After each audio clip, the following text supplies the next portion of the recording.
शक्कर को अगर आपने खाया तो उसको पचाना पड़ता है शरीर को, और गुड़ खाया तो गुड़ की क्वालिटी है कि जो कुछ गुड़ के साथ खाया है उसको गुड़ पचा देता है।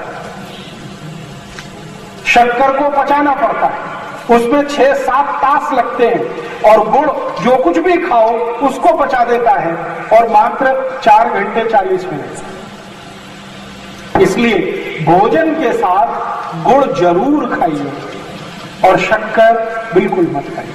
ये है सूत्र, और ये सूत्र अगर आप अकेला पालन कर लें तो diabetes, arthritis, asthma, bronchial asthma, osteoporosis, osteomyelitis, ऐसी ऐसी खतरनाक 148 बीमारियां आपकी जिंदगी में झांकने भी नहीं आएंगी जो आप अपनी जिंदगी से ये शक्कर को निकाल दें। चीनी, क्योंकि ये प्राकृतिक शक्कर जो हम लेते हैं फल में से या कोई दूसरी वस्तुओं में से, उसके रास्ते में सबसे बड़ी रुकावट है वो ये शुगर है। तो एक तो शुगर का याद रखिए, ये घृणा करने की वस्तु है, सबसे ज्यादा नफरत करना है तो इससे करिए। और दूसरी एक वस्तु और है, वैसे तो भागवत ऋषि के समय वो नहीं थी, ना ये शुगर थी, ना जो मैं बताने जा रहा हूं वो थी, लेकिन उनको शायद ही अंदाजा होगा कि कभी ये आ सकती है, तो सूत्र उन्होंने पहले ही लिख दिया।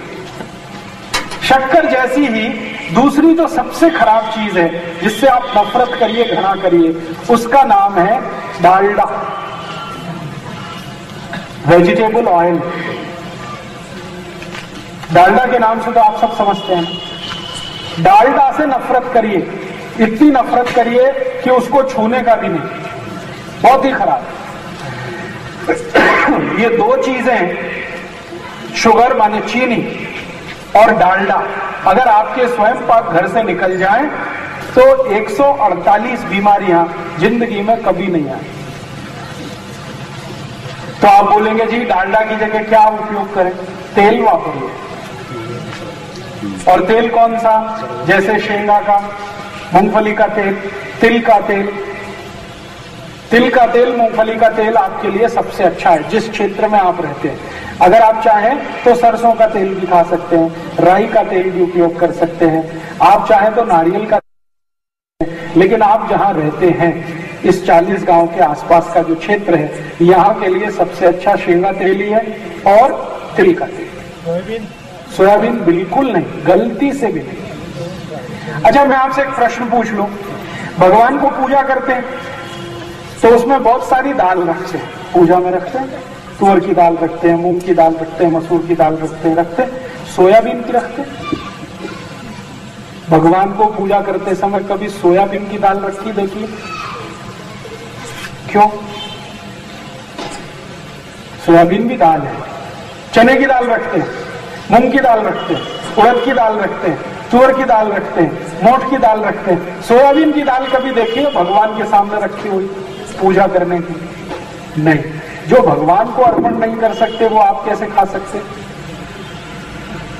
सोयाबीन की गलती से भी ना दाल खाइए ना तेल खाइए।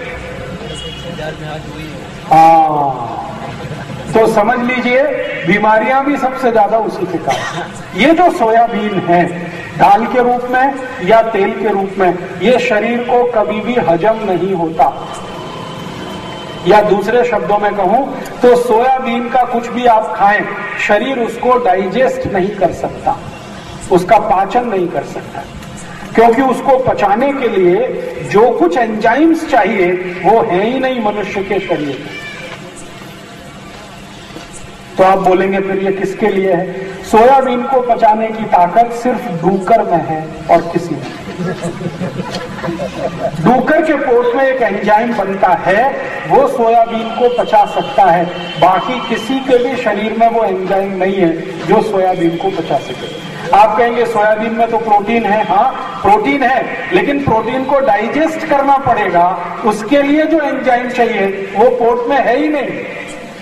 इसलिए मनुष्यों को सोयाबीन का तेल, सोयाबीन की दाल, सोयाबीन का कुछ भी, सोयाबीन का अगर वो आता है ना दूध आजकल आने लगा, ये सब निषिद्ध है आपके लिए। आप कभी मत खाना है, कितना भी सस्ता मिले कभी मत खाना, और कितना भी महंगा मिले तेल खाना, मूंगफली का हो, तिल का हो, सूरजमुखी का हो, नहीं तो मैंने आपको कहा एक तेल आता है सरसों का। सरसों का तेल इधर चलता है, राई का तेल जिसको कहते हैं, नहीं चलता तो छोड़ दो, जो आपके यहाँ चलता है वही लो।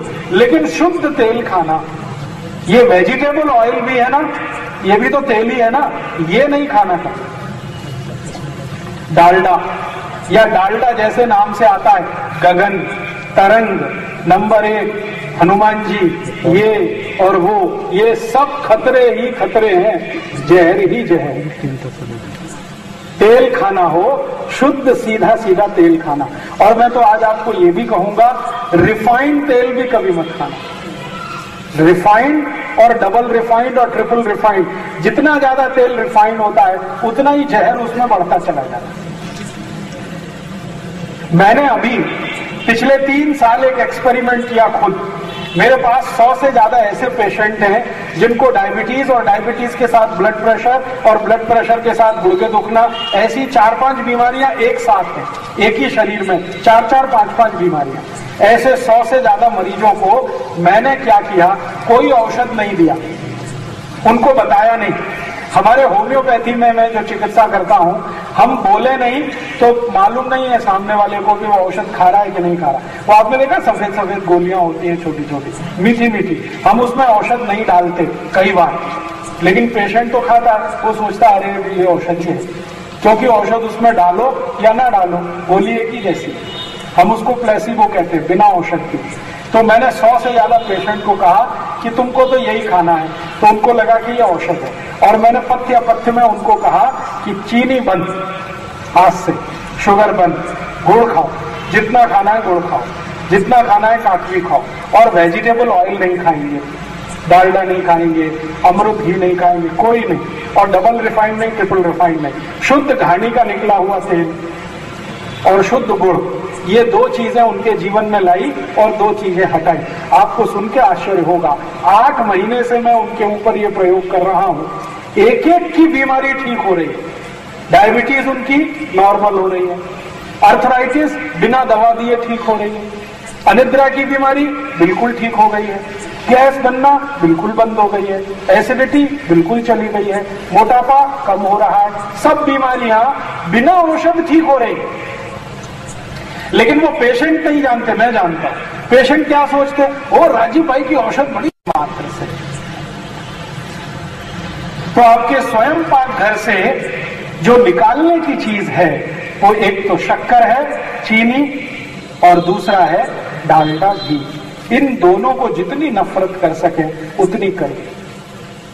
और प्रेम करना है, मोहब्बत करनी है तो गुड़ के साथ करिए, काकवी के साथ करिए।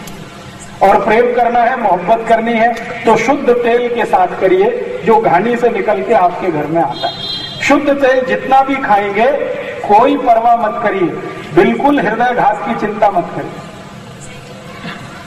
बहुत बार डॉक्टर आपको बोलते हैं ना, तेल मत खाओ, घी मत खाओ, नहीं तो हार्ट अटैक आ जाएगा। ऐसे सभी डॉक्टर के साथ में चैलेंज करके शास्त्रार्थ करना चाहता हूं। तेल और घी शरीर के लिए उतना ही आवश्यक है जितना आपके शरीर के लिए पानी। अगर तेल घी नहीं होगा शरीर में, आपका शरीर नहीं चलेगा। आप जानते हैं कि आपके घुटने चलते हैं, कमर आप नीचे ऊपर होते हैं, सवेरे से शाम तक कितनी बार आप बैंड करते हैं, फिर भी ये काम करती है, कितना किलोमीटर चलते हैं फिर भी ये काम करते हैं। ये सब तेल और घी का ही प्रताप है। तेल भी चाहिए शरीर को, घी भी चाहिए, लेकिन कौन सा तेल और कौन सा घी, ये महत्व की बात है।